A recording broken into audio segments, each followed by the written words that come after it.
আসসালামু আলাইকুম। প্রিয় শিক্ষার্থী বন্ধুরা, কেমন আছেন? শরীফ স্যারের আরো একটি গুরুত্বপূর্ণ ক্লাসে সবাইকে স্বাগত। আজকে বিজ্ঞানের অর্থাৎ দৈনন্দিন বিজ্ঞানের কিছু গুরুত্বপূর্ণ কয়েকটি প্রশ্ন নিয়ে আপনাদের সামনে হাজির হয়েছি। আপনারা বোর্ডে দেখতে পাচ্ছেন আমি শিরোনাম দিয়েছি পরিমাপক যন্ত্র।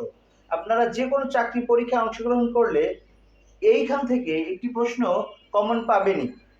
এই জন্য এই বিষয়টি মাথায় রেখে আজকের এই ক্লাসটি পরিমাপক যন্ত্রের উপরে। তাহলে চলুন কথা না বাড়িয়ে আমরা আমাদের মূল আলোচনায় চলে যাই। তবে আলোচনায় যাওয়ার আগে সবাইকে অনুরোধ, যারা এখনো আমাকে ফলো করেননি আমার আইডিটি ফলো করবেন এবং শেয়ার করে বন্ধুদের মধ্যে পৌঁছে দিবেন। আমরা এখানে দিয়েছি পরিমাপক যন্ত্র। শব্দের তীব্রতা পরিমাপক অর্থাৎ শব্দের তীব্রতা নির্ণয় করা হয় অডিওমিটার যন্ত্র দিয়ে।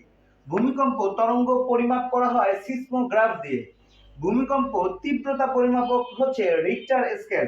অর্থাৎ আমরা কোনোখানে ভূমিকম্প অনুষ্ঠিত হলে বা সংঘটিত হলে আমরা এটার তীব্রতা কতটুকু ছিল এটা রিক্টার স্কেল দিয়ে পরিমাপ করে থাকি।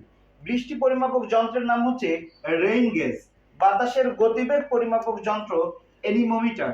মোটর গাড়ির গতি নির্ণায়ক যন্ত্র ওডোমিটার। উড়োজাহাজের গতি নির্ণায়ক যন্ত্র হচ্ছে ট্যাকোমিটার। সমুদ্রের গভীরতা পরিমাপ যন্ত্রের নাম ফ্যাদোমিটার। গ্যাসের চাপ নির্ণায়ক যন্ত্র হচ্ছে ম্যানোমিটার। আর দুধের বিশুদ্ধতা পরিমাপক যন্ত্রের নাম ল্যাক্টোমিটার। এই যে 10টি পরিমাপক যন্ত্র আমি আলোচনা করলাম, আপনারা আগামী যে কোনো পরীক্ষাতে অংশগ্রহণ করলেই দেখতে পাবেন এখান থেকে একটি প্রশ্ন কমন পেয়েছে।